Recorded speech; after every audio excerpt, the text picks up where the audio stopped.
be live. Let's kick some music off here. Welcome into the stream, everybody. Happy to have you all here. What should we listen to? Let's go something like this. I gotta turn my headset on real quick. All right. Welcome to the stream, everybody. Starting a little bit early today. Johnny already in the chats. Yeah, no, don't have to pay. I just want only subscribers to avoid the bots. Mago averaged 40 points per game for the playoffs, guaranteed. If we watch all the games, I can absolutely see that happening because he's a beast, of course, when we watch these games. So, for today's live stream, I'm going to give people a little bit of time to hop in since we started a little early. But we've got the play-in tournament starting with a game against Sacramento. Now, for this stream, I plan on doing the entire play-in tournament. If we do, in fact, lose this first game against Sacramento, then we'll do the second game as well. Otherwise, it'll just be the one game of the play-in tournament, and we'll see kind of who makes it in both conferences. The one thing to note, as it's very well known, the owner of the draft pick that we have for this upcoming draft is Atlanta's pick. They ended up making the 7th seed in the East, so that's not going to be as good of a pick as I had hoped. And that kind of leads into the first discussion point. I have a few discussion points. Part of the reason I wanted to do this live stream was to witness the play-in game with you guys. But another thing is I just had some things I wanted to talk about. First up is Allen Larson. There was a lot of discussion when I, previewed the draft class and showed Allen Larson being the #1 prospect in the class, including a lot of support for trying to trade up for Allen Larson and replace Jalen Duren with him as our long-term front court partner with Saramago, creating what would really be a dominant front court. Unfortunately, number one, I just don't feel like it's very realistic. And number two, I don't think we even have the ammo. Even if I wanted to trade for Allen Larson, I don't think we have the capability to do so. We have what will probably be somewhere in the mid-teens for a pick from Atlanta. That's not going to be nearly enough. And then other people are saying trade Duren for him. They're already the same overall, and Duren's already pretty much maxed out his development. Allen Larson hasn't even started his development. So, and our picks going forward now all of a sudden don't hold that much value because starting this year, and I assume going forward with how young we are, we're a playoff team. And so we're not really offering any lottery picks going forward. That's just not an offer. Even if I was willing to trade for Allen Larson, it's not an offer that would get it done, I don't think. So Allen Larson, he's going to go to somebody else. The really intriguing part is if he ends up going to the Jazz with their pick, because of course we had that pick before we traded it back to them. Then we could, question my decision to trade that pick last season. But let's start to talk a little bit here about our matchup that we've got going against the Sacramento Kings. If you take a look at the roster here, they're a little bit banged up, which I think makes this what will ultimately be a pretty easy victory. I think even with a healthy Sabonis, we would have a good chance of winning this game. But the fact that Sabonis is injured, and then I'll go down a little bit so you can see Keegan Murray also injured. He is a season-ending injury, while Sabonis is out 2 to 4 weeks. I did pose the question at the end of last episode, maybe just to make the playing game a little bit more intriguing, should we undo this injury? I think it's a little bit too serious to undo. If it was a day-to-day, I'd maybe make him healthy. But a 2 to 4 week injury, that's fairly serious, a right foot stress factor. So we're going to keep it. They're going to be without Sabonis. And so apart from, a Luka just insane game, you got to think that we have a really good chance to win this game. And it's possible. I mean, even earlier this year, though, we saw, Steph Curry drop a 53 piece on us, and we still won that game. We're, of course, still undefeated in games that I have watched in slow simulation, and I've showed you guys here, of course, in the episodes. So I don't know if Sacramento is going to be the best test for that. Now, we're playing for the 7th seed, which would be against Dallas. I will temporarily hide my camera here to show the playoff seeding. Selfishly, I would rather play OKC just because I think that's a more fun round 1 matchup. But again, I don't think we're going to lose to Sacramento, and not that I would root for us to lose either, but very likely we'll be preparing for a playoff matchup against the Dallas Mavericks with a victory over Sacramento should we get it. Now, another one of the talking points I had is I'm still unsure kind of the pace I want to go at for playoffs, and I'd love some feedback in this area either in the live chat now or in the comment section once the video comes out after the live stream. It's kind of the pace. I feel like in the past, a lot of my series have lost some momentum viewership wise come the playoffs. I think a lot of the reason is sometimes they just go a little too long. I really like paying attention to playoff games and playoff series. I think it's really fun, but I got to find a good balance of making sure that we watch the playoffs because they're important, while also not making it take so long that people, lose interest. We're still in just year 3 of a franchise, So let's dive a little bit more into this Sacramento Kings matchup here. We've got ourselves, so they did mess this up, so I got to load my rotations again. As far as our rotations, I'm going to go pretty much the same as we've been doing so far in the regular season. We're undefeated in our spotlight games. You could argue for giving Mago more minutes or Ellis or McKnight. But I think we're just going to go with what we've gotten. It's worked so well for us so far. I don't really see a reason to change it.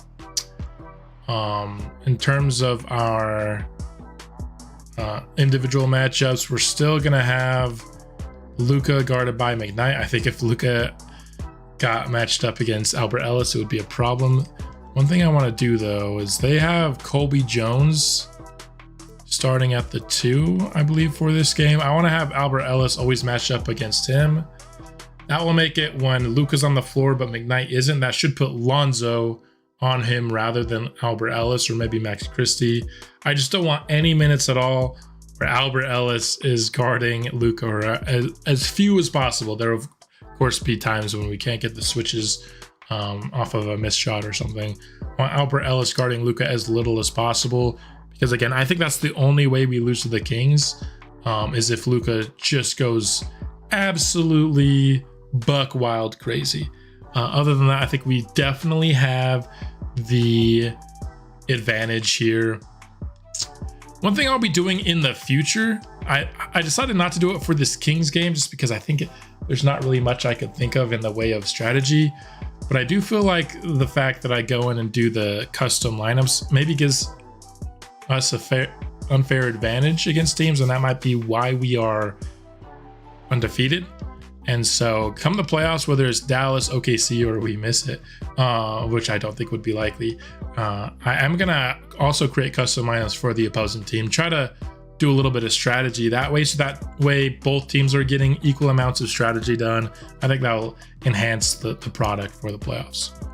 Let me see other talking points. I do have another talking point that I really want to get to, but I feel like that might be a after the game scenario because it will probably take me a while to get to it. So stay tuned after the game because there's kind of a really big channel idea that I want to discuss with you guys. But here we go. I think we've delayed enough here, got enough time for people to hop in who want to hop in here to this live stream. It's time to kick off our first ever postseason action as the Vancouver Blizzard, trying to solidify our spots in the playoffs in Ayrton Saramago's second year in the league. Let's go.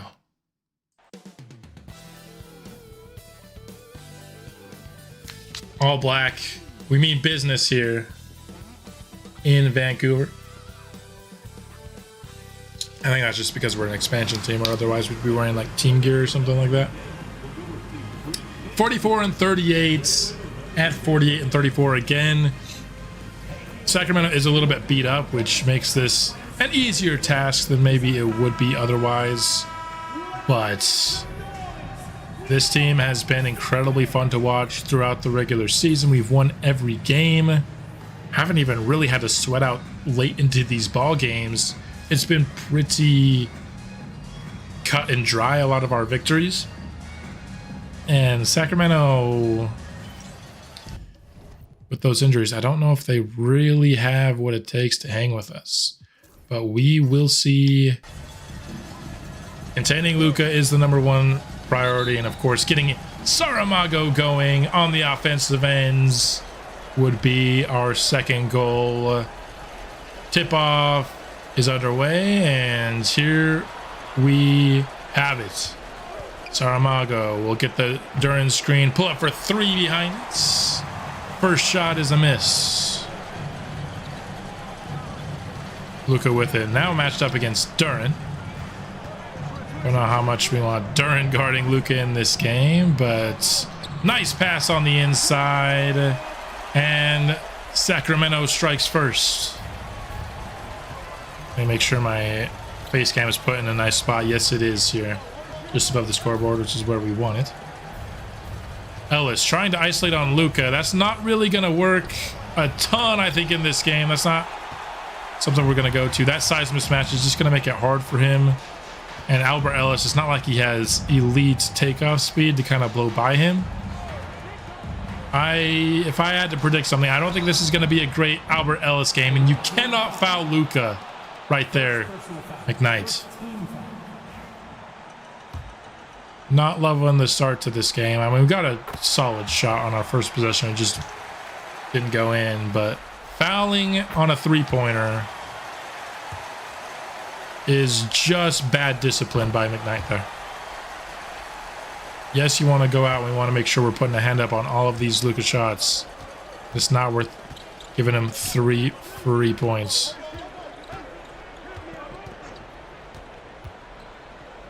Inside to Duran on the pick and roll, and there's Vancouver's first basket of the ball game.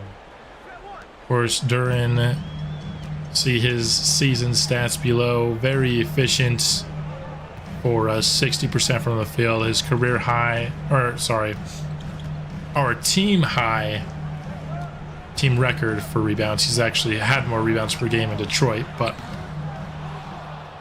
nice defense there to force the Luka miss. He's taken all 3 shots for Sacramento so far. That's something to be expected. Ellis awaits the Saramago screen.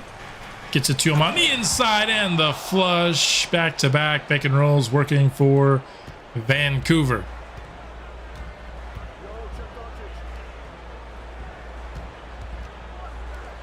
Harris, top of the key. As Bassi.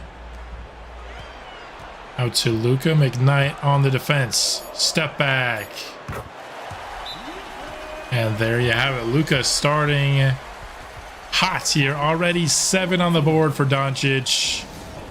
This is what you're really worried of in this game, is Luka just kind of keeping Sacramento in it and being an unstoppable force. We can't have this continue for too long.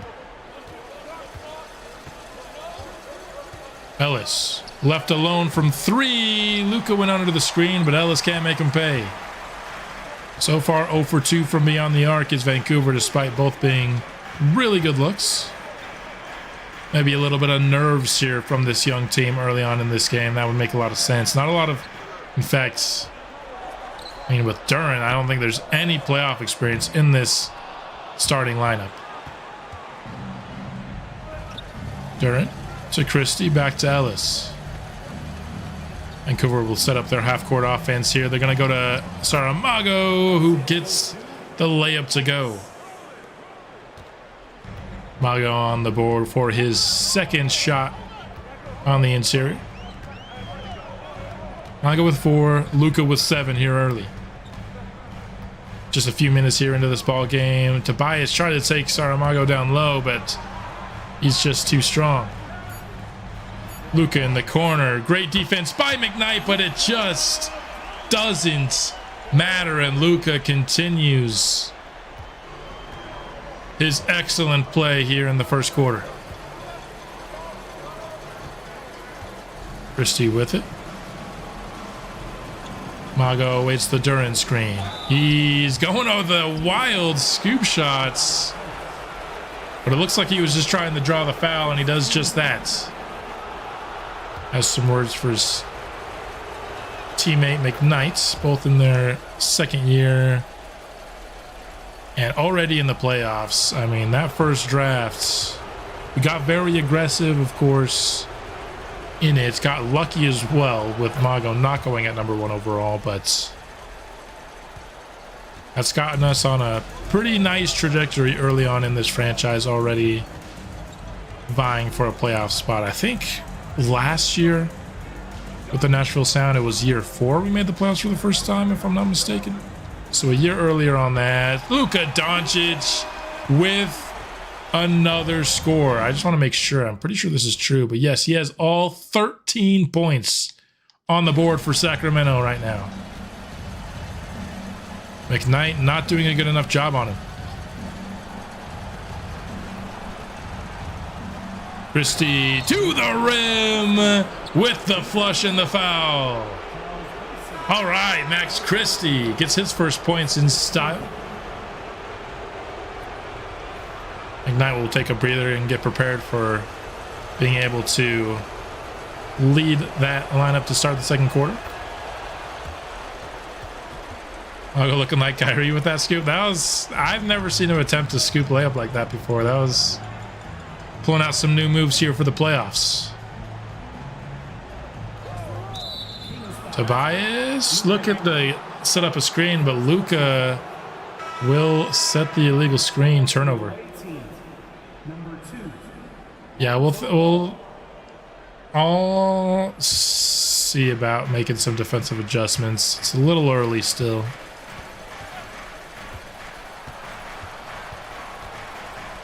Luka's can't really ever stop Luka, but we could certainly try to slow him down a bit. Lonzo will now be the guy that's defending him as well, so we'll see if Lonzo can do a little bit better of a job than McKnight did to start this game. DeRozan, catch and shoot from 3. Duran skies for the rebounds. In transition, Lonzo has it. I gotta take a sip of water here. Alonzo trying to isolate on Doncic again. Not something that you're going to do well in 2K. Maybe in real life it works, and there's Ellis's first basket. Yeah, I want to see how Lonzo does against Luka. See if he can keep it up. But he's definitely been a problem early on in this game. No one else on Sacramento has scored, although there's only been a couple of field goal attempts that weren't Luka. Nice screen there by Bassi. Frees Luka for the 3. Duran fights for the board. Up top for Saramago. Not a great pass from Green, but Mago gets the foul anyway. Been a lot of Saramago on the inside to start this game, and that's what I like. Some games he's a little too pull-up 3 happy, and he can hit them, so it's not the worst thing. But Mago, and by extension, this team is at its best when Saramago is being aggressive and attacking downhill. It'll free up shooters. It's where he can really insert his dominance and get guys in foul trouble. And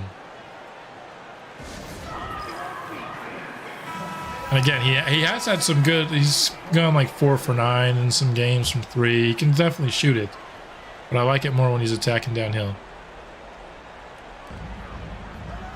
Prestes Achua comes into the game for Sacramento. He might be a better option to guard Saramago than Tobias Harris has been.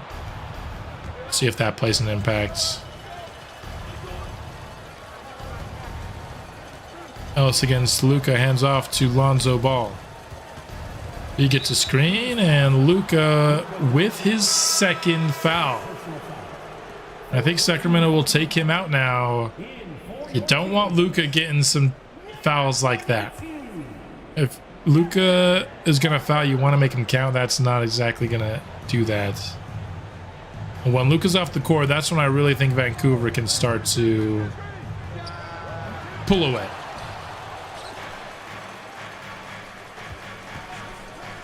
Ellis has another three, this time a leaning one, and just like that, Vancouver leads by 9, 22-13 earlier.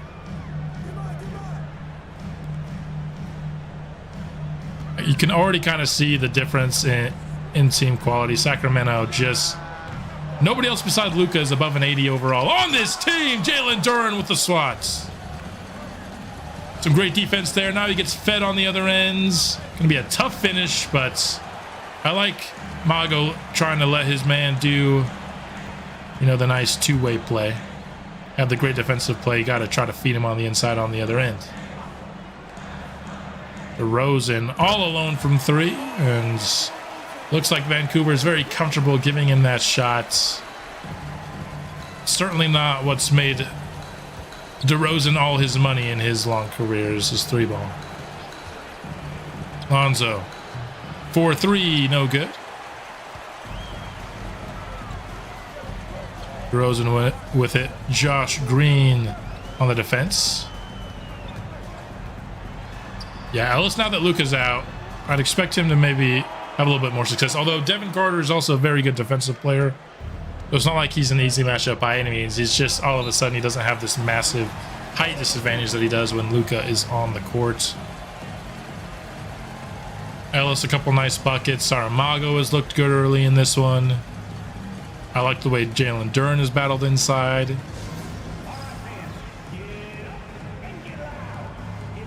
A lot of our best players are looking good here to start this game.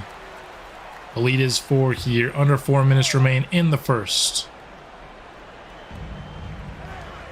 Lonzo has it down low, going against Carter. Hands off to Ayrton Saramago. Now we're trying to set up Mago in the post. He has a point guard on him. You got to get him the ball. Finds the open man behind the arc, and no good. And Carter able to grab that rebound. Reddish with it. Gives it to DeRozan. Now he gets another screen. Pulls up from the mid-range. That's much more DeRozan's area, but that was a really nice contest by Saramago fighting through the screen.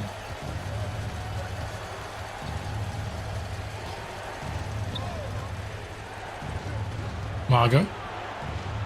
Doubled in the post. Finds the open man. Josh Green. No good again. Mago's finding the shooters. They're just not able to hit so far. Score remains 22-18. A little bit of a lull here. Carter. Tons of space. He misses as well. Neither team doing that great from three here.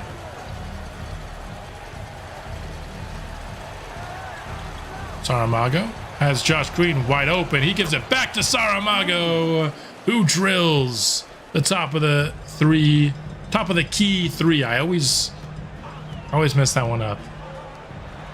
Carter fouled again beyond the three-point line.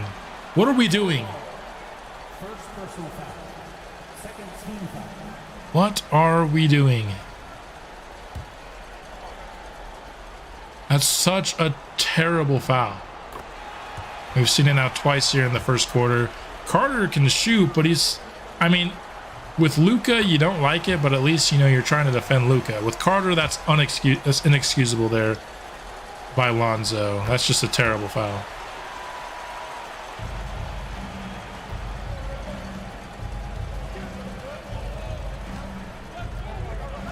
Lonzo Feeds it to Josh Green. He has DeRozan and just takes it right over the top. Nice play.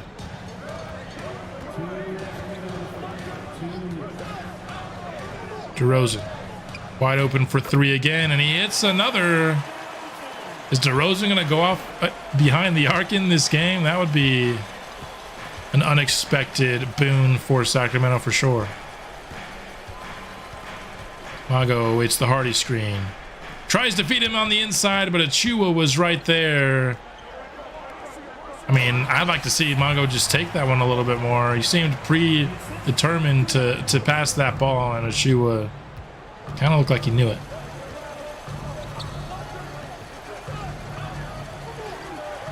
Christie on the wing. He drives on the inside with the spin and the dish. Mago, the layup falls.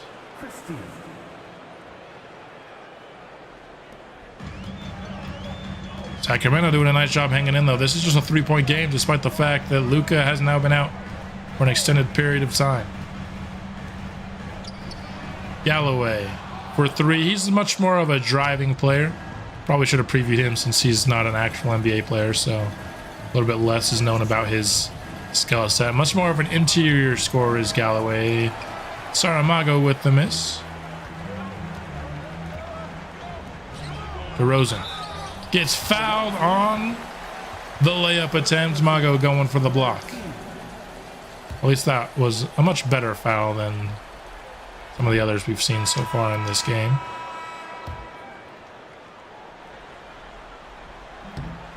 DeRozan almost went 0 for 2.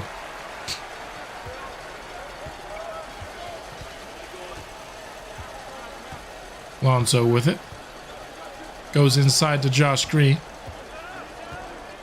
He's trying to go for the layup, but Waters with the stuff. Transition. DeRozan ties it up. 13 seconds to go. 11 points here in the first quarter for DeRozan. He stepped up in Luka's absence. And a bit of a defensive breakdown leads to a wide open Saramago slam. And Vancouver will lead by 2. That was a really good first quarter. I like that first quarter a lot. Both teams played well. Both teams making plays. DeRozan. 37-year-old DeRozan has come to play in this game so far. And now Luka's going to be on the floor and Saramago isn't. So I think Sacramento needs to take advantage of this stretch. Let's take a look at the stats after one. It's Luka and DeRozan. Only ones with more than one field goal. Galloway was the only one to make a field goal other than Doncic and DeRozan in the first quarter. Mago with 15. He always does really well in the first quarter. Ellis with 6, 2, and 3 already. I liked what he showed in the first quarter. And then some other players who have poured in one basket so far. McKnight with just the assist so far. But again, this is kind of his time to shine. Is the start of these second quarters where he is on the floor and Ellis and Saramago are off of it. Oftentimes it ends up being kind of Lonzo Ball's period, just because he has the ball in his hands a lot. But when we can get McKnight going in this period, it really helps us. So it looks like Luka is still not on the court to start this second quarter. Felt like Sacramento should absolutely have him on the court right now. Well, that's just me. They don't have him or DeRozan to start the second. Deciding to save them for a little bit later in the game, I guess. It looks like Galloway on the inside. Shoots over Josh Green. Nearly had the make on a would have been a tough shot, but it rims out. McKnight on the cut. Reddish on the defense. Nice job by Sacramento to fight through those screens there. Now Lonzo pulls up for 3 behind the Leonard Miller screen. It's no good. Achua goes inside to Harris. Lonzo tried for the steal. Could not get it. We're tied once more.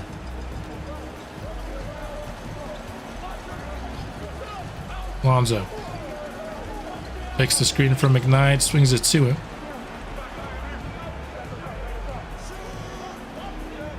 Passing around the horn. Only 5 seconds on the shot clock here. Got to get something. It's going to be a Lonzo 3 and it's off.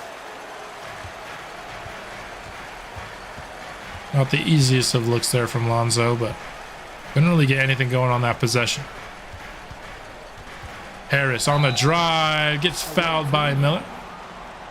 Nice strong take by Tobias there.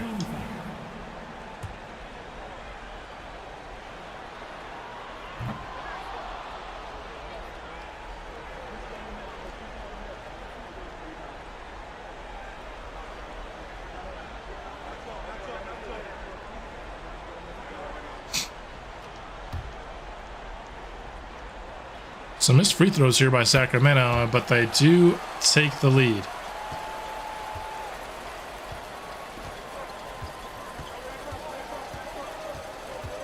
Lonzo. That play always ends up with the shooter wide open in the corner, but the point guard never passes it, and it makes me so upset. Because they're always wide open like McKnight was. Why run the play if you're never going to pass it, though? And we ended up with a nice wide open bucket anyway, so.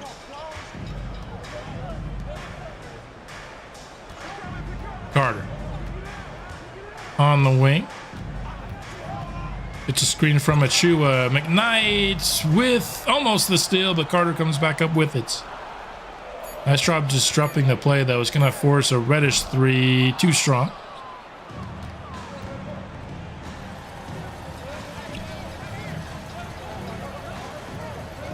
McKnight has space off the screen and drills his first shots of the game.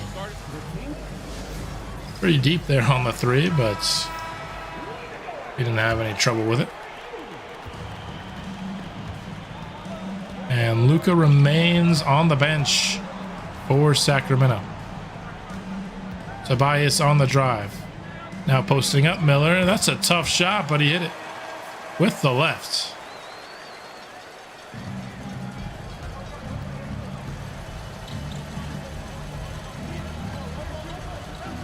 McKnight has some space on the inside and gets the easy layup.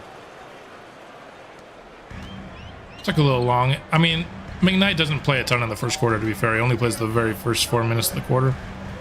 So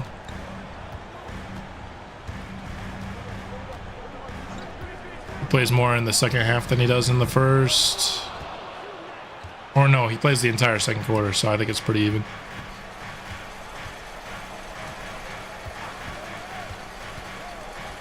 McKnight trying to set him up on the inside again. This time Carter was there on the defense. We give him the ball anyway, and the fadeaway is off. Harris somehow gets around McKnight. I don't really know what happened there. All of a sudden, he was just in front of McKnight. McKnight maybe a little bit too overzealous there on the... Couldn't stop in time. But this remains a very close game. Alice will check back in now that we're past the 8-minute mark here in the quarter. Give us another off the dribble threat. And Luka comes back into the game as well. McKnight has all the space he needs to drill another 3. McKnight is out there, so he should be on Luka, and he is. Struggled in the first quarter. Let's see what he can do here in the second. Luka just drives right by him and gets the foul on Jalen Duren. Maybe we put Lonzo on Luka instead of McKnight.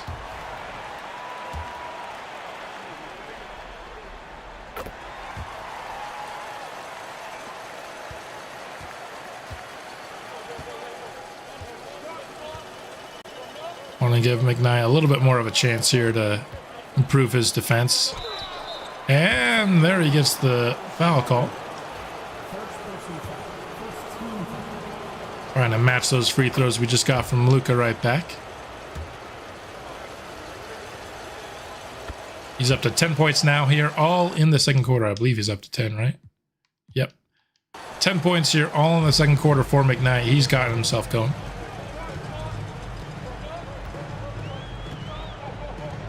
Luka gets a screen. Step back. That was some good defense there. Forcing the miss. Miller with it back to Easy A. Ellis. Lonzo with the screen. A lot of space off of it, but he eventually gets it back. That's a good look from three, but no good for Easy A. In transition, Luka pulls up from the mid-range. No good. Thanks for hopping in, Berger. Hope you can catch the rest of the game later.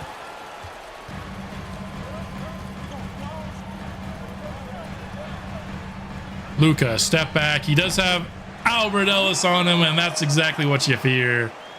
I mean, such a height advantage. He doesn't really need to create much space. He just had a little bit space created there on the setback, and that's all he needed. In transition, Achua goes the other way, and Duran with his second foul, but prevents the easy layup. That's a good foul. I was worried for a second that was actually his third foul, but just two. We're chilling. This is a very different team when Duran is not on the court. Can't have him in foul trouble.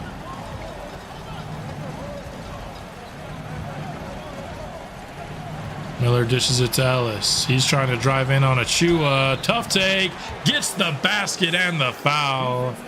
A wonderful take by Easy A. Albert Ellis.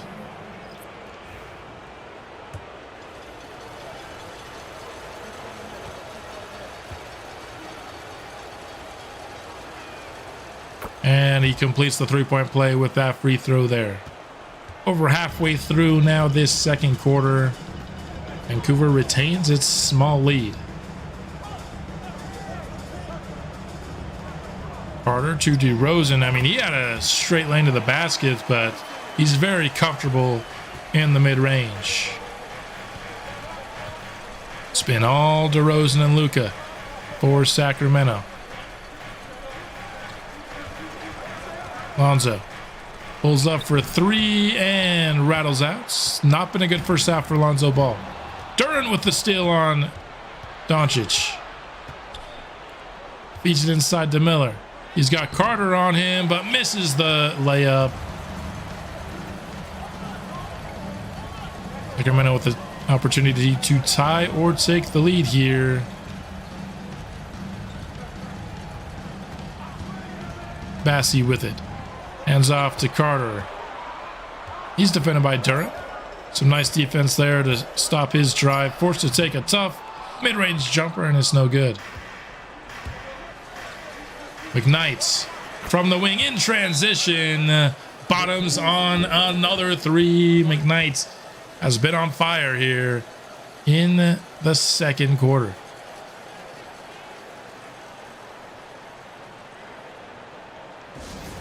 And, you know, the second quarter is really the big time when Saramago doesn't play. He plays all but 4 minutes in the second half.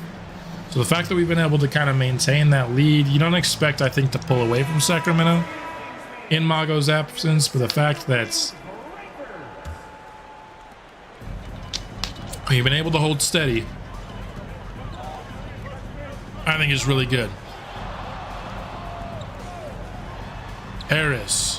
Deep catch and shoot three. Ellis pulls in the rebound.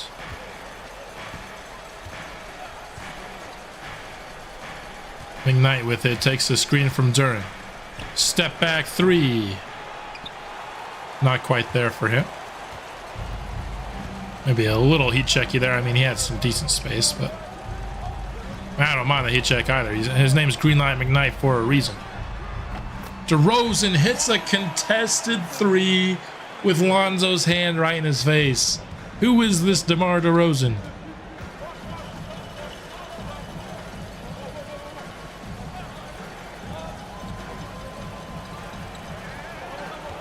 Ellis to Alonso up top for McKnight.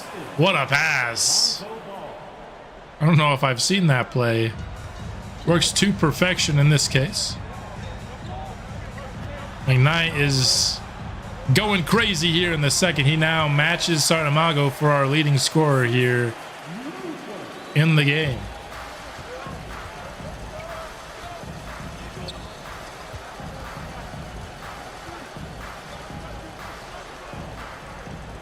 Duran with it, setting up another three-point opportunity for for McKnight. DeRozan all alone in transition. Ellis comes to defend and forces the miss, getting the rebound as well. What a defensive effort from Ellis. What is Duran doing though in transition? This year we haven't seen Duran take, the terrible jumpers. Hardly really at all. I think that's maybe only the second or third time all year I've seen him take a jumper. But that was his worst one yet. In transition, you don't need Duran pull-up jumpers. Luka gets the basket. That was still really good defense by McKnight though.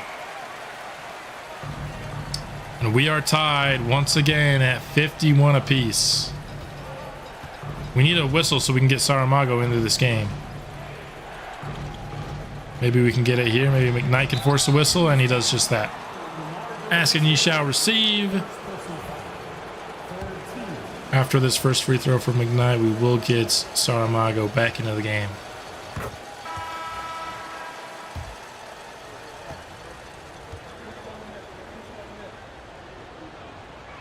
Second free throw is also up and good for McKnight, who continues to just be awesome here in the second. I think this is got to be easily the most he's scored in a quarter. Didn't know McKnight could get up like that. Is there anything he could do for rebounds? I mean, McKnight's really good at what we ask him to do, and he's showed it here in this quarter. I think he's done better defending Luka. Hasn't been perfect. Oh man, Ellis. I think he got scared at the closing defender there. Jones blocked. Nice play by Christie. He gets the ball in transition.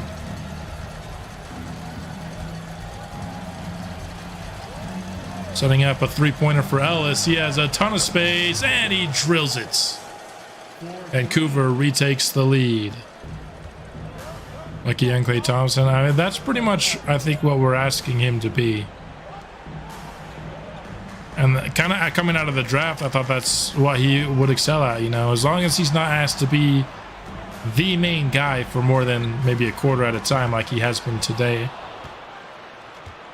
He can really, really shine. Ellis awaiting the Saramago screen. Got him against Tobias in the paint. I mean, he had to put it up quick. He was getting close to 3 seconds there. Still got it to go. 58-54 here. Doncic to Tobias from 3. Rims out. And now Vancouver can play for the last shot here, or they can get a quick bucket in transition if they wish. Looks like they'll slow play it here. Try for the last possession. Inside to Ellis. He's blocked by Doncic. Second straight time he's been able to finish that play. Luckily, though, Sacramento unable to score in transition, and that takes us to the half. This isn't going to be Albert Ellis's day to excel on the inside. I think that's been clear. Talked about it even at the beginning of the game. You're not going to get a lot of success driving on Luka Doncic in 2K. Real life's a different thing. But very competitive half. It was tied oftentimes. The lead switched hand on several occasions. And I thought this was going to be a little bit easier for Vancouver. I'm not going to lie. I thought we'd already have a double-digit lead pretty easily. I thought this might be a game that we didn't even need to watch the whole fourth quarter. But so far, Playoffs hitting a little bit different here. I know we're not technically in the playoffs yet, but we're playing for our playoff lives. And Ellis with 7 rebounds at the half. He's technically on triple-double watch for Easy A. That's really good stuff. Hopefully all this halftime music doesn't get me demonetized. That's why I always skip over halftime in my episodes. But hopefully not. All right. 23 points at the half on 12 shots for Luka. Yeah, that's kind of good. DeRozan. We could... let's take a look at how we're defending Doncic and see if we can change something. We got 17 both for Mago and McKnight. We got 12 for Ellis, who, like I said, is on triple-double watch. He's also attempted the most field goals.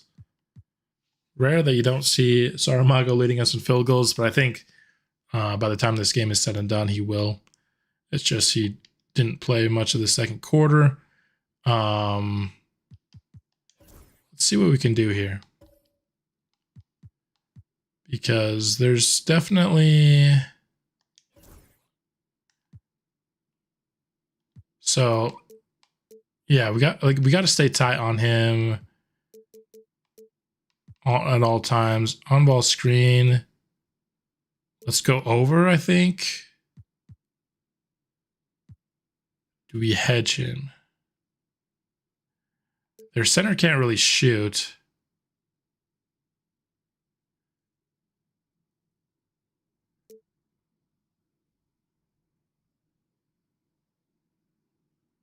Great to use if the screener can score and the ball carrier is a drive threat.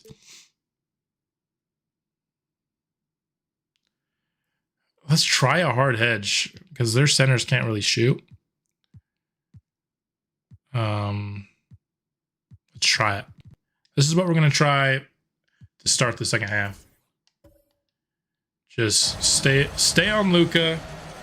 Hedge his screens. Let's try to make sure he doesn't get too many advantages off these screens. And we'll go from there. Luka. He's blocked away by Saramago, and that's exactly why I wanted to go tight. If we just let him be one-on-one on the perimeter, then he can beat pretty much anybody. But once we force him inside, we can start with the help defense. We have both Duran and Saramago, who I think can provide some help on the interior on these drives.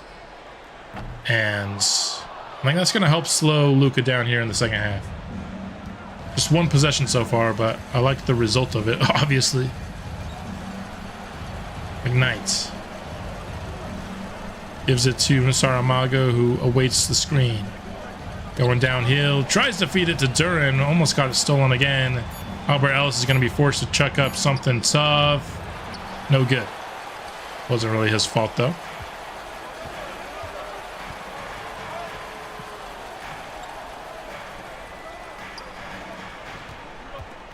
Harris with it. Gets to the top of the screen. 3 from Bassie. Christie tried to go for the steal, but he couldn't get there. This is a fun game, man.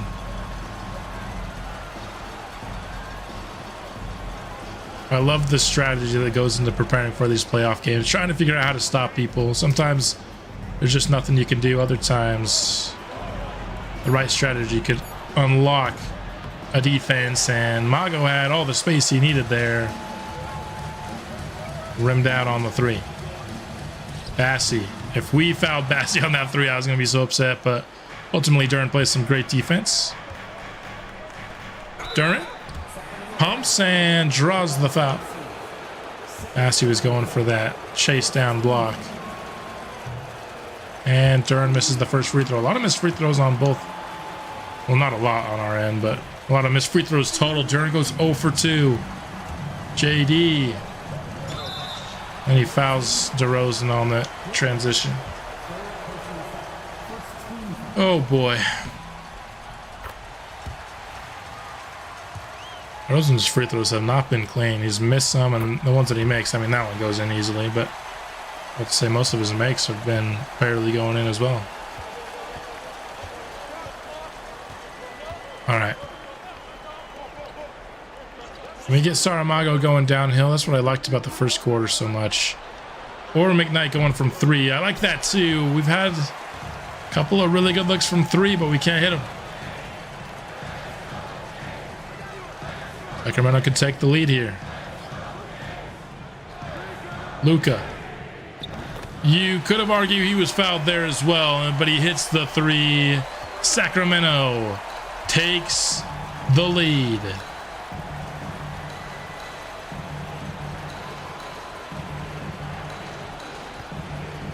Christie gets a screen. Has space and misses another 3. 0 for 3 from 3 right now. I'm not liking this start. Doncic gets the ball in the post. McKnight on the defense. Nice contest and rebound there from Cameron McKnight. All right, can we get Saramago going downhill? Duren in the post, I guess, is fine too. Christie in the corner, and we finally drill a 3. I thought that one was out as well. It's that one animation on a make that 2K does way too often. That kind of make doesn't happen that often in the NBA, and it happens all the time in 2K. I don't know why it annoys me, but it just kind of does a little bit.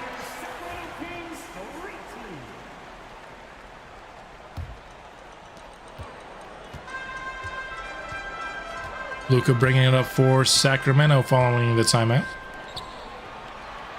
Gonna go to Harris in the post. I think I'll take this matchup all day if they want to go to it. Harris does absolutely nothing. Jones from the mid-range, and Duren hauls in the board. He's been bringing those in at a high clip all game. Christie. I mean, a heavy dose of Max Christie here in the third quarter, but he makes his second 3. Sacramento, it seems like they want us to go through Christie, which is a good strategy on their parts. And nice defense there by Saramago on the Tobias Harris drive. Duren with it. He's Christie on the baseline. Mago takes the screen from the mid-range. Has a good look at a jumper, but the jumper is not falling very good for Mago right now. Again, he needs to start attacking on the inside. That's where he's been excellent today. Settling for jumpers right now.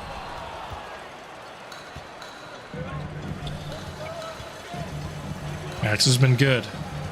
I like what I'm seeing from him so far in the third. Nice feed. McKnight with the slam. Mago hit him right on the money, right on time too.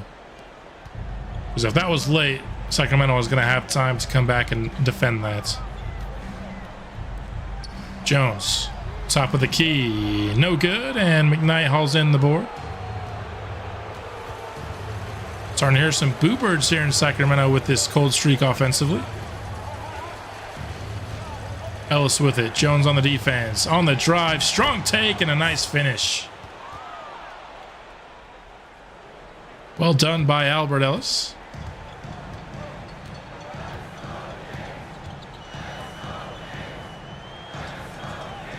Jones has it for the Kings. Like they're trying to set up Tobias Harris or something, but there was nothing there. So he gets the screen instead. Jones blocked away by Duren.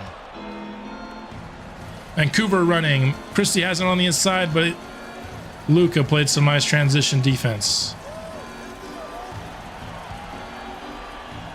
Vancouver trying to set up Duren on the inside. Bassey, nice drop step and the slam.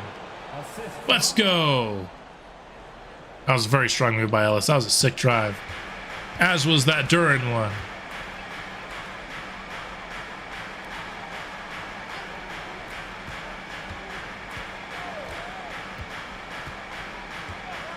DeRozan pulls up for 3. What is going on with DeMar DeRozan?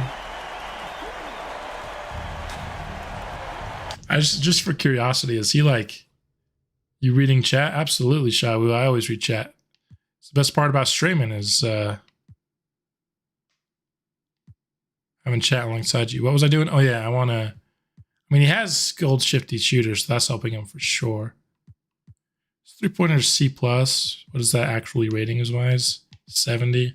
It's not the worst, but this guy's going crazy from 3. All right. Vancouver leads by 6.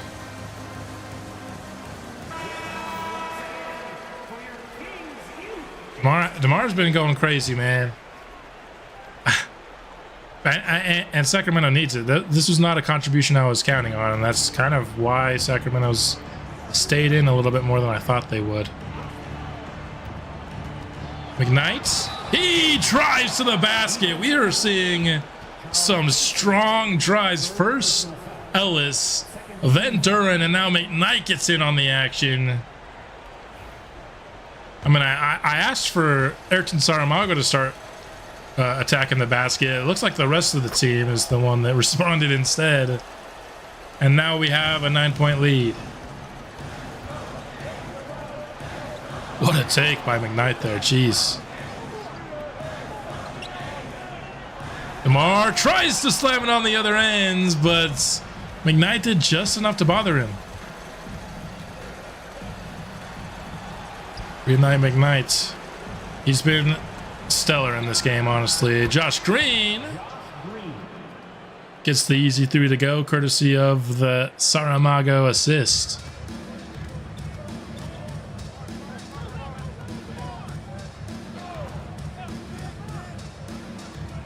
DeRozan, that's a deep 3. I mean, if he hits this, I was gonna be pretty impressed. Saramago has a point guard on him in the post. Pass gets there. He just decides to shoot over the top of him.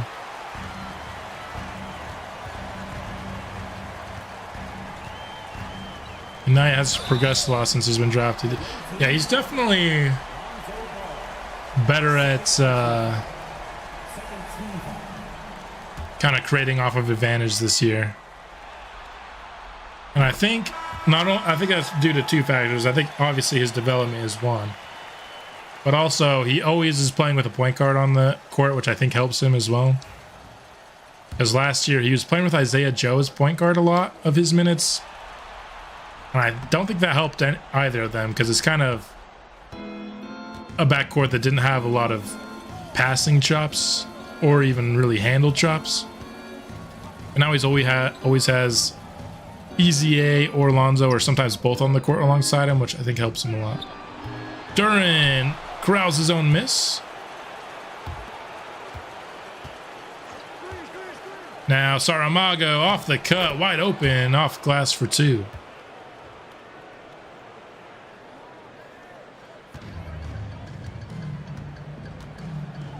Basically can do it all. Yeah, pretty much except for isolate. That's like the one thing, but we don't really need him to isolate, so. DeRozan blocked away by Duran. McKnight and Duran combined for the stop. And in transition, Duran attacks the basket with the left. Almost got the and one.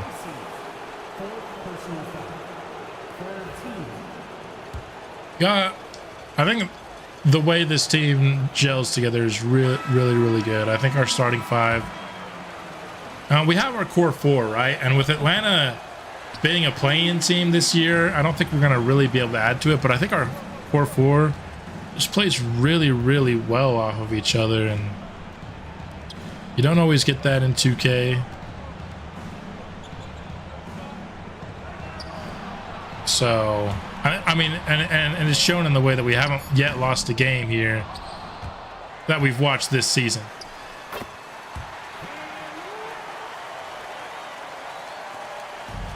Better at everything, but Mago is literally unstoppable offensively. Yeah, when he chooses to be, sometimes he settles for shots that I'm like, eh. Nice shot there by McKnight.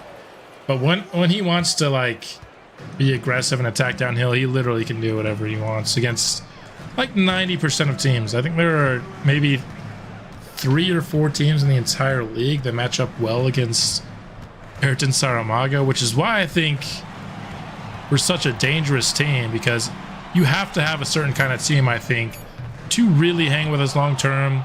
We've built up a 14-point lead now. I mean, obviously Sacramento has made this very competitive up to until like the last few minutes. That's a bad screen.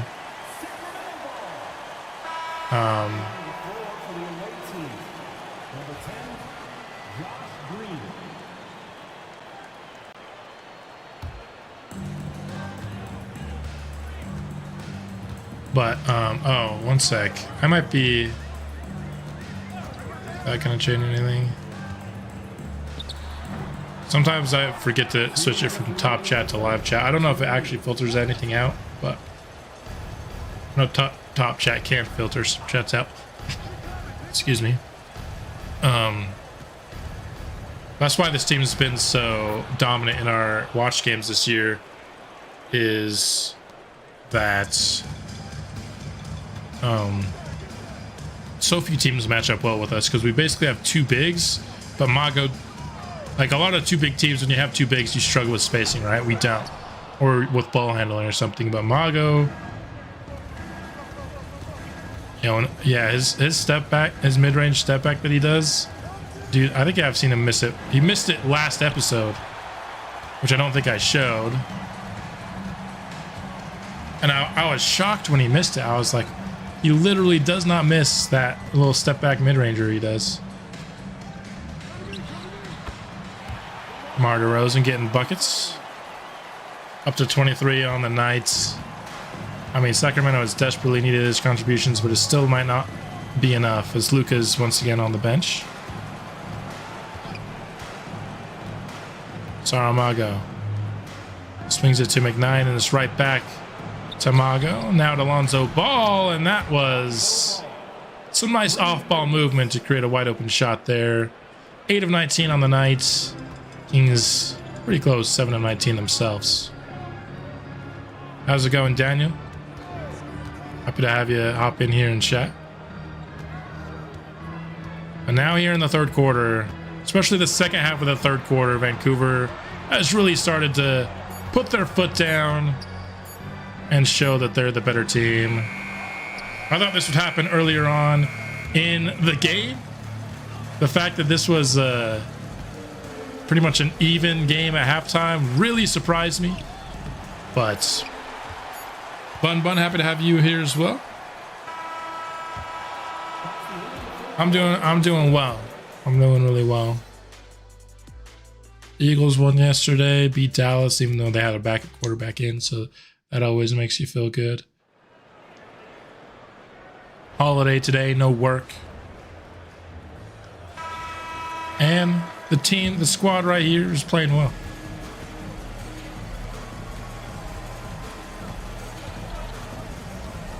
Albert Ellis, a strong drive here to start the fourth.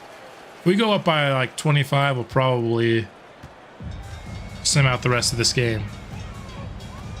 What a quarter. Yeah, that especially, like, is even a few minutes into the quarter, it was still really tight. So kind of the middle part of the third, we really, to the end, really put our foot down on it. Now, if there's a time for a comeback for Sacramento, it's now, right? Because once again, we don't have McKnight or Saramago on the court. And there are two leading scorers so far. Ellis keeps getting better. That's true. I'm excited for, like, I don't think we're a contender this year. I think we're a really fun team. But I think eventually we'll face like a Houston or an OKC and we'll lose. I think we have a good shot against Dallas. I mean, we're up by 21. Let's call it how it is. We're going to get the 7th seed, and we're going to play Dallas. Jeez. Achua just decked Josh Green. But I think development by Ellis next year, he's already shown he's getting better this year. He's going to get some badges next year. And all of a sudden, I think between Ellis, McKnight, Dern, and Saramago, as soon as next year, I think that could be a team that's tough to stop. I'm not saying that we'll win the finals next year, but I think we'll be contending for it. Ellis misses the pull-up mid-range.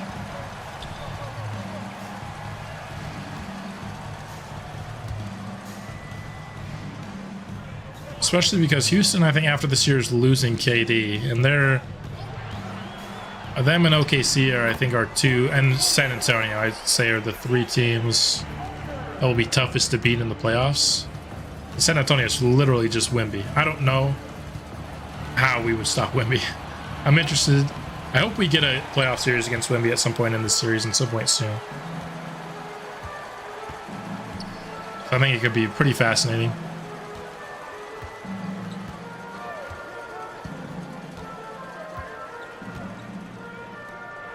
Galloway.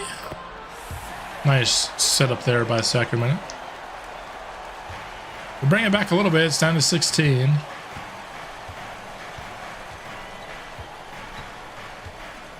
Ellis. Isolating against Carter. Carter's a pretty good defender here.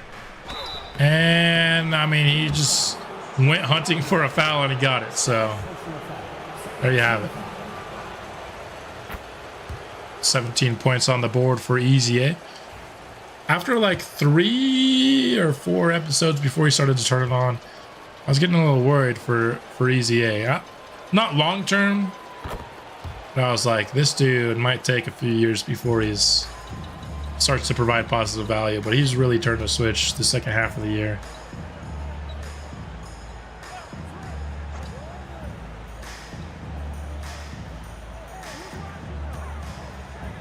Galloway on the drive. Leonard Miller with the foul.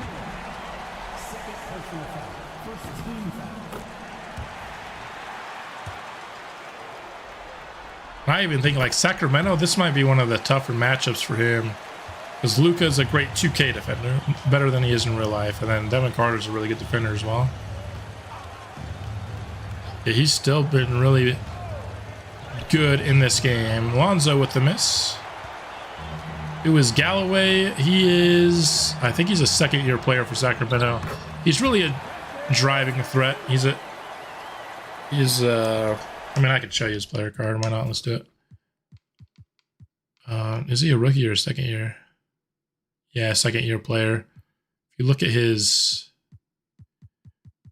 grades, so he has 3 badges. He can defend a bit. Yeah, he's a defensive specialist, good athlete, more of a driver than a shooter. Pretty good prospect for Sacramento. I don't know what his potential is, though. But B+ on both perimeter and post defense is pretty good. Hardy. And the basket. Nice feed by Ellis. Hit him right on the money.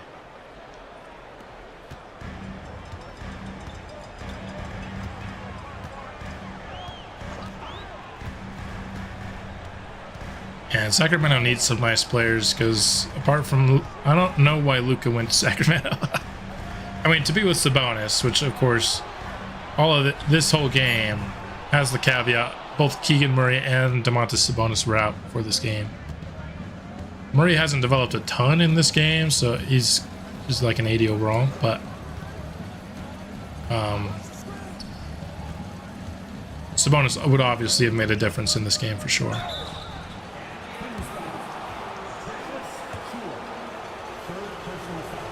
But apart from Sabonis kind of long term, I mean, they've depended a lot on DeRozan in this game, and he's done excellently for the most part, but he's 37 years old, so that's not really going to be somebody they can depend on in the long term.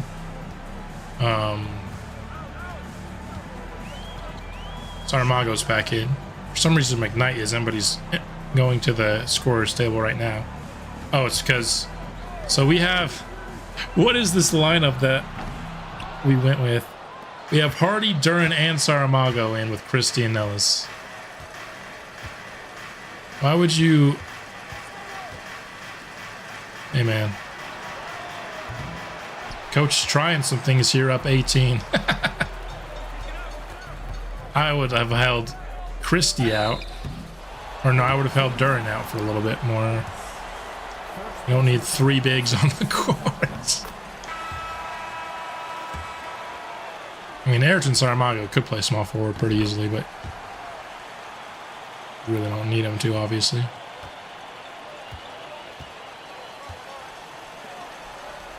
Is Hardy running small forward? I would think that the... I don't know, I guess we could see who he's guarding. So who's guarding their small forward? It's kind of weird because we have McKnight guarding Doncic, right? And, oh no, and the new lineup's already out, so it's fixed. I think it would have been like Mago running the 3 for those couple minutes, but definitely a weird lineup coach put out there. I don't really want to see it ever again.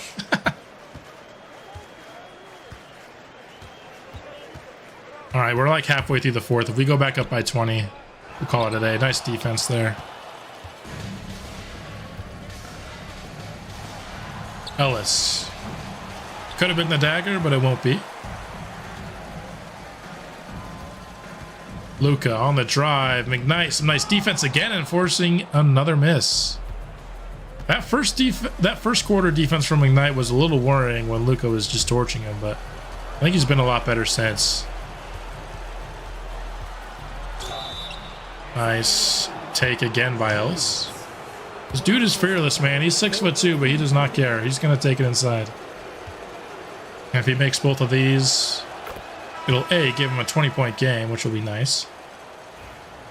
But B, it'll pretty much wrap this game up. He does go 2 for 2. Of course he does. So, looks like the Vancouver Blizzard will be your...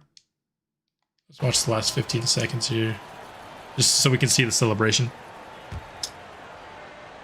They will be your 7 seed in the playoffs.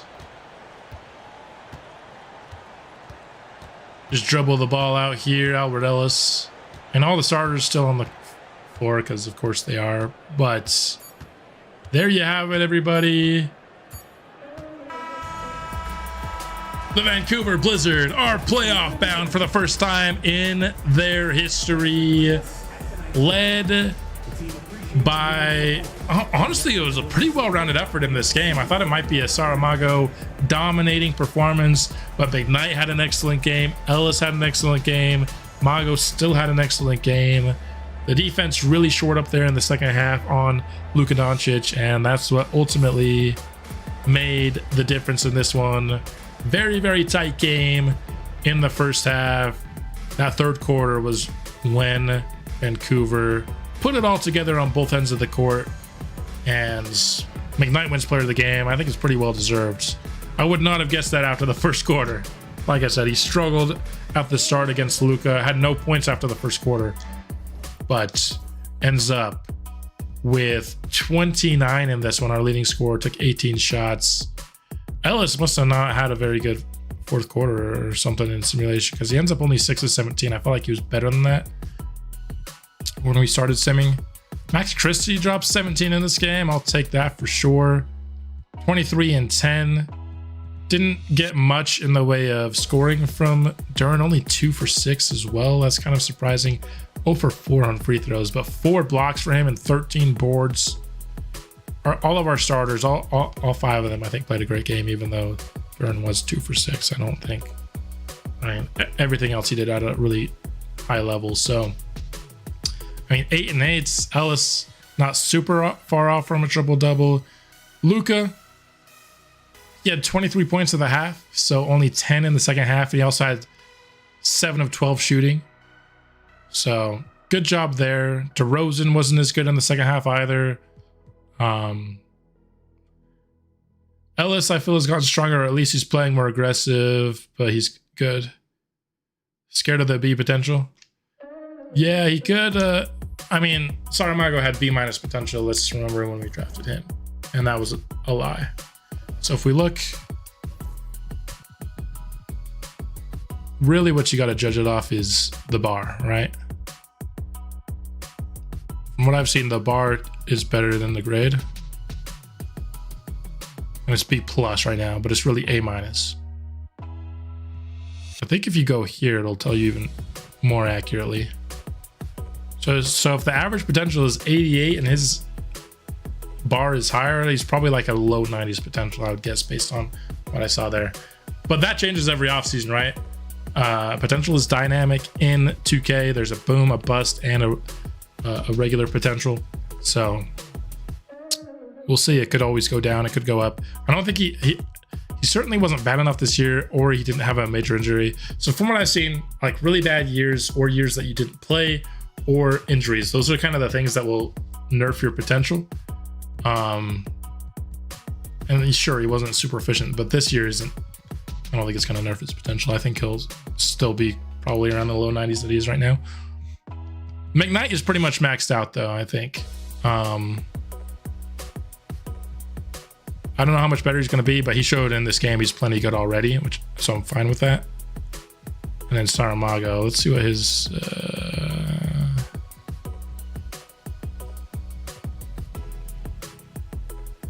so if the league average is 84, he's well above that. He's also somewhere in the 90s right now.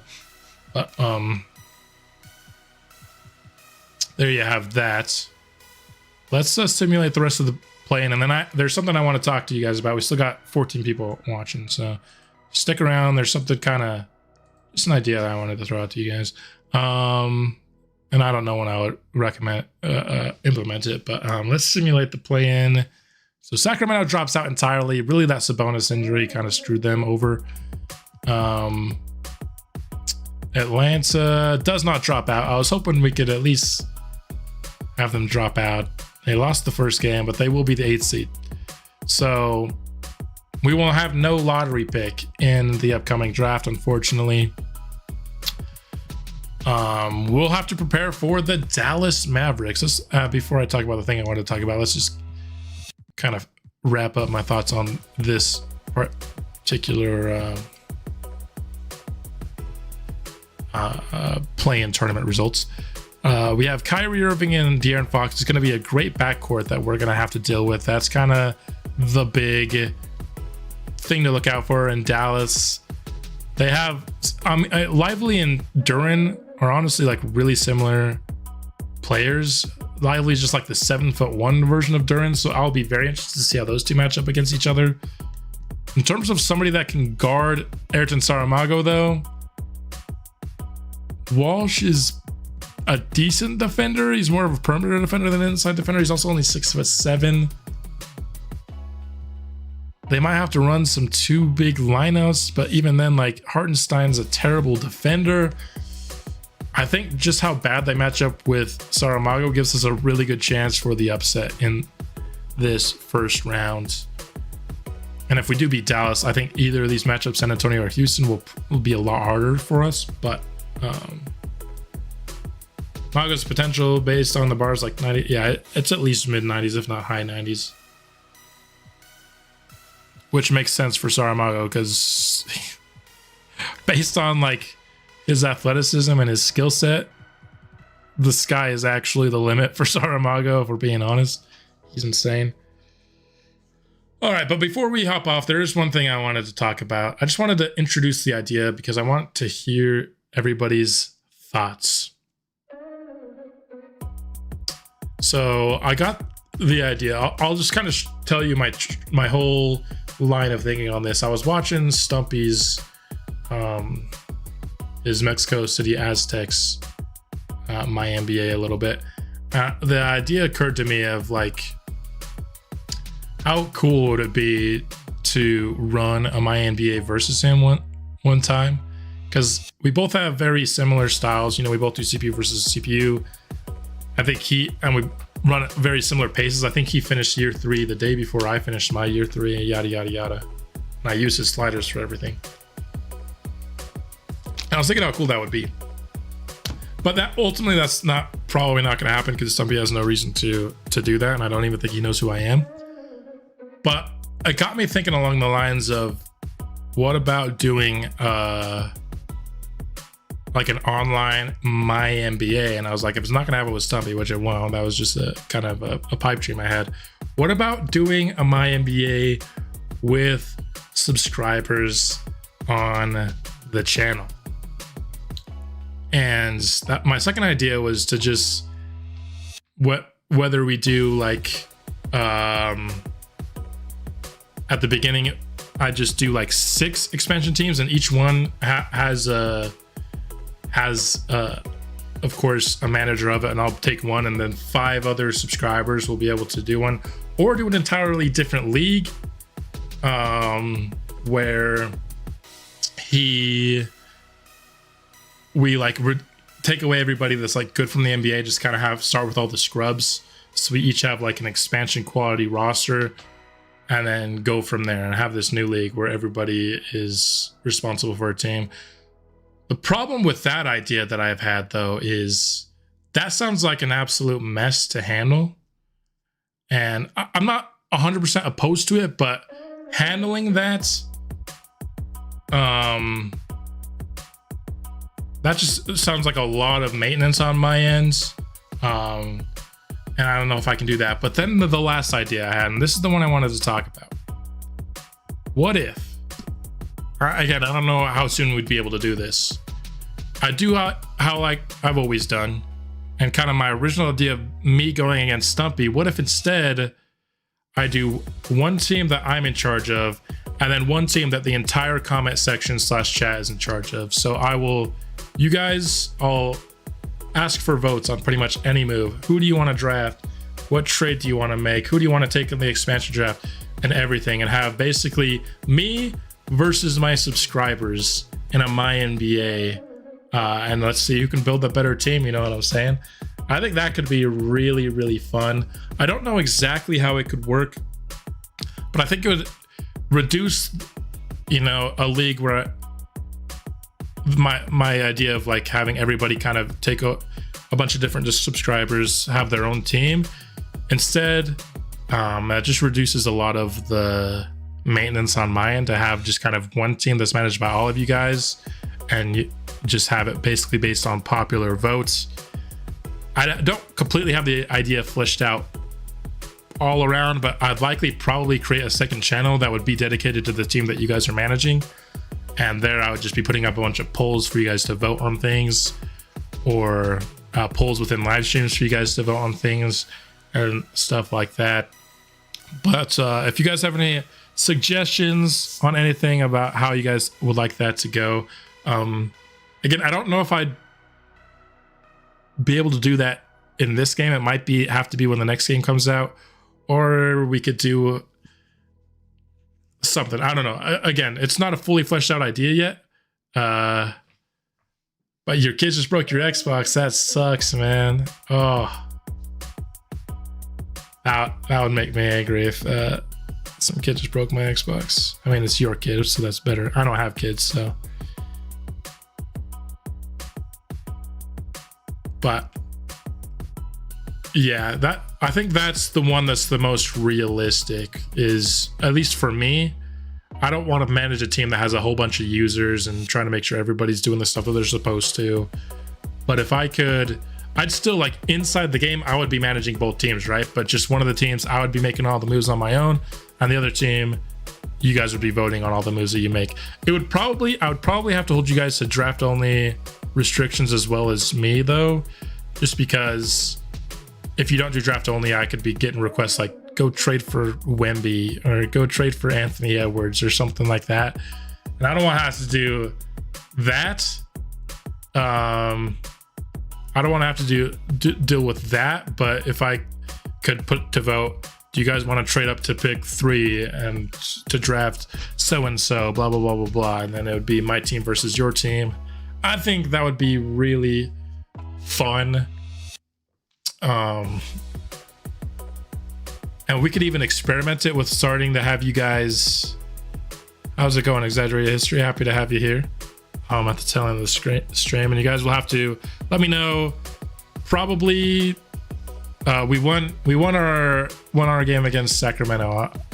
I doubt you're surprised by that with how well we've played in our spotlight games, but we are going to face off against the Mavericks, and I'm just talking about an idea I have. So you should rewind and let me know what you think about it, Exaggerated. But we could experiment with it with the Seattle Sonics for the rest of this series to see if it would work.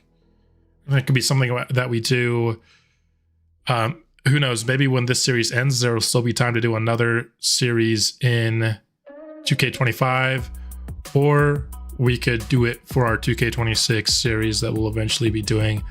Either way, I'm interested in some sort of idea like this. Obviously, my dream would be to do it with Stumpy, like I said, but that's a pipe dream. He really has no reason to do a franchise with me. So if I could involve the subscribers and have you guys manage a team, that sounds really fun to me. But that's just kind of the big idea that I wanted to share here at the end of the episode. Hope you all enjoyed the stream. Hope you all enjoyed the gameplay. It looked for a minute there in the first half that we were going to have like an absolute banger of a game. We haven't had that close game in a spotlight game. I really want to have one, and I'm sure we'll have at least one, if not multiple, against Dallas. They have a really talented backcourt. We'll just have to see how we prepare for them. Again, also, in addition to let me know your thoughts about this potential future league setup, let me know your thoughts about pacing for the playoffs, how much you want to see of the playoffs.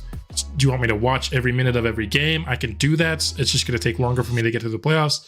If you want to do some sort of half and half, just let me know kind of how you want the playoffs to be presented so that we can do them.